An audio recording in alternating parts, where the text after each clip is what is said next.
குயிக்கா ஆப்பம் ரெசிபி பார்த்துடலாம். 2 கப் பச்சரிசி, 1 கப் புழுங்கல் அரிசி, 1/2 கப் உளுந்து, கொஞ்சமா வெந்தயம். நல்லா 4, 5 டைம் வாஷ் பண்ணிட்டு நல்ல தண்ணியில மினிமம் 4 ஹவர்ஸாவது ஊற வைக்கணும்.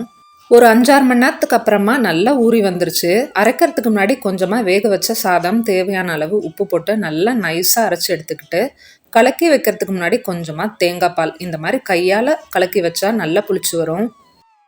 நைட்டு போல் அரைச்சி வச்சு ஹோல் நைட் அப்படியே விட்டுட்டேன். மார்னிங் பிரேக்ஃபாஸ்ட்க்கு ஆப்பம் சுட்டுக்கலான்ட்டு. நல்லா மாவு பொங்கி வந்திருந்தது. தண்ணி தேவையான அளவு ஊற்றிக்கலாம். தோசை மாவை விட கொஞ்சம் தண்ணியாக இருக்கணும். நல்லா மிக்ஸ் பண்ணி விட்டு ஆப்பம் கடாயில் ஊற்றி எடுத்துக்கலாம். இந்த மாதிரி என்கிட்ட ஆப்பம் கடாயில் இந்த பெரிய சைஸ் தட்கா பேன் தான் இருந்தது. இதுலேயுமே நல்லா தான் வந்திருந்தது. ஊற்றின உடனே அழகாக பபிள்ஸ் வரும். அந்த மாதிரி பபிள்ஸ் வந்ததுக்கப்புறமா லிட்டை போட்டு க்ளோஸ் பண்ணி 1 மினிட் விட்டால் போதும். இந்த மாதிரி அழகாக வெந்து வந்துடும். தேங்காய் பால் கூட சர்வ் பண்ணி சூப்பராக சாப்பிட்லாம்.